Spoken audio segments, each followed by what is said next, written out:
Today is Palm Sunday, and it's the beginning of Holy Week. And for this week, I'm going to be sharing scriptures that specifically relate to the experience of Jesus during Holy Week. So we're stepping away from following along with the reading the Bible through the year with Nikki and Pippa Gumble and looking at scriptures related to Holy Week. And today, I would encourage you to read Psalm 31. Psalm 31 is a prayer for deliverance from personal enemies.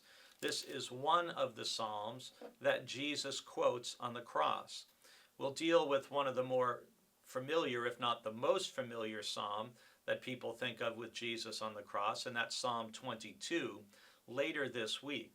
But Psalm 31 is also referenced by Jesus on the cross. Psalm 31 verse 5 says, "Into your hand I commit my spirit. You have redeemed me, O Lord, faithful God."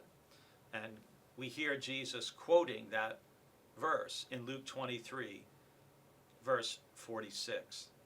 And three times in Psalm 31, the psalmist, and we're told it's a psalm of David, uses this image of into your hand, of placing our life, placing our spirit into the hands of a faithful God who will redeem us. If you look later in verse 15, which is our verse for the day, the psalm says, "My times are in your hand. Deliver me from the hand of my enemies and persecutors." And then in verse 20, it says, "In the shelter of your presence you hide them from human plots. You hold them safe under your shelter from contentious tongues." With both the Psalms that Jesus quotes on the cross, Psalm 31 and Psalm 22, it's really important for us to read the entire Psalm to see how much they speak to Jesus' experience on the cross and how both are actually end in triumph and redemption. Sometimes people, I had someone ask me, well, how come it just says, my God, why have you forsaken me?" Or "Into your hands I commit my spirit."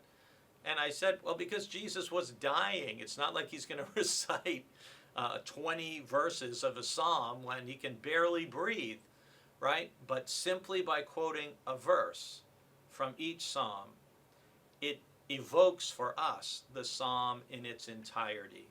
And Jesus on the cross does something that we should do long before the final moments of our life, and that is to commit our life into the hands of a faithful, redeeming God. And truly, Psalm 31 closes by inviting us to do just that in verses 23 and 24.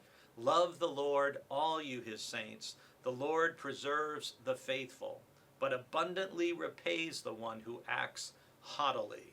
Be strong, and let your heart take courage, all you who wait for the Lord."